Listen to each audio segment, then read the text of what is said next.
മത്സരോട്ടം വേണ്ട, യാത്രക്കാരെ ഭയപ്പെടുത്തുന്ന രീതിയിൽ ബസ് ഓടിക്കരുത്. KSRTCക്ക് ഗതാഗത മന്ത്രിയുടെ ഉപദേശം. KSRTCയുടെ സോഷ്യൽ മീഡിയ പേജിലൂടെ എനിക്ക് നിങ്ങളോട് ചിലത് പറയാനുണ്ട് എന്ന പേരിലിറക്കിയ വീഡിയോയിലൂടെയാണ് മന്ത്രിയുടെ നിർദ്ദേശം. സുരക്ഷിത യാത്ര ഉറപ്പുവരുത്തുന്നതിനായി KSRTC ഡ്രൈവർമാർക്ക് നിർദ്ദേശവുമായി ഗതാഗത മന്ത്രി KB ഗണേഷ് കുമാർ. സ്വകാര്യ ബസ്സുകളുമായി മത്സരോട്ടം വേണ്ടെന്നും അമിത വേഗതയും വേണ്ടെന്ന് മന്ത്രി വീഡിയോയിലൂടെ വ്യക്തമാക്കി. ഇരുചക്രവാഹന യാത്രക്കാരുമായി മത്സരിക്കരുത്, യാത്രക്കാരെ ഭയപ്പെടുത്തുന്ന രീതിയിൽ ബസ് ഓടിക്കരുത്, അമിത വേഗതയും പാടില്ല, സമയക്രമം പാലിച്ചിരിക്കണമെന്നും ഗതാഗത മന്ത്രി ഗണേഷ് കുമാർ വ്യക്തമാക്കി.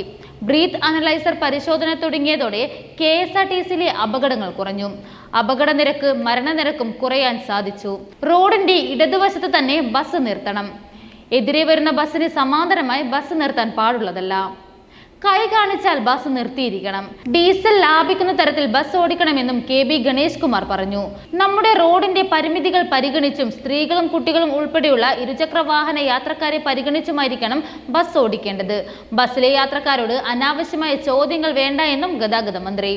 കൂടെ വരുന്നത് ഭാര്യയാണോ, സഹോദരിയാണോ, കാമുകിയാണോ എന്ന് ചോദിക്കുന്ന കണ്ടക്ടർമാർക്ക് നേരെ നടപടിയെടുക്കുമെന്നും ഗതാഗത മന്ത്രി അറിയിച്ചു. KSRTC ബസ്സിൽ കയറുന്ന യാത്രക്കാരോട് ജീവനക്കാർ മര്യാദയോടെ സംസാരിക്കണമെന്ന് ഗതാഗത വകുപ്പ് അറിയിച്ചിട്ടുണ്ട്. ബസ്സിൽ കയറുന്ന യാത്രക്കാരാണ് നമ്മുടെ യജമാനൻ എന്നും മന്ത്രി പറഞ്ഞു.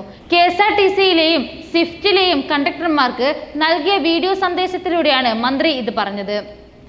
ബസ്സിൽ കയറുന്ന സഹോദരി സഹോദരന്മാരോട് വളരെ സ്നേഹത്തോടെ പെരുമാറണം. ഹൃദയം കൊണ്ട് സ്നേഹിക്കണമെന്നല്ല, മര്യാദയോടുള്ള ഭാഷ ഉപയോഗിച്ചാൽ മതി. അവർ നമ്മുടെ ബന്ധുക്കളാണ്, അമ്മയാണ്, സഹോദരിയാണ്, സുഹൃത്തുക്കളാണ്, മകളാണ് എന്ന നിലയിൽ കരുതണം. അത്തരത്തിൽ ഒരു പെരുമാറ്റം കണ്ടക്ടറുടെ ഭാഗത്തു നിന്ന് ഉണ്ടാകണം, ഗണേഷ് കുമാർ പറഞ്ഞു. ബസ്സിൽ കയറി വരുന്ന യാത്രക്കാരോട് അനാവശ്യമായ ചോദ്യങ്ങൾ ചോദിക്കേണ്ട ആവശ്യമില്ല.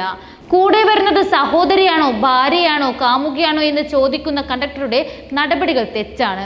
ഒരു സ്ത്രീക്കും പുരുഷനും ഒരുമിച്ച് യാത്ര ചെയ്യാം. ഇന്ത്യൻ നിയമത്തിൽ അനുവദിക്കുന്നതാണിത്. പുരോഗമന സംസ്കാരത്തിന്റെ ആൾക്കാരാണ് മലയാളികൾ. യാത്രക്കാരുടെ റിലേഷൻ അറിയേണ്ട കാര്യം നമുക്കില്ല. യാത്രക്കാർ വണ്ടിയിൽ വരണമെന്നേ ഉള്ളൂ. അനാവശ്യ ചോദ്യങ്ങൾ ചോദിക്കരുത്, മന്ത്രി വീഡിയോയിലൂടെ വ്യക്തമാക്കി.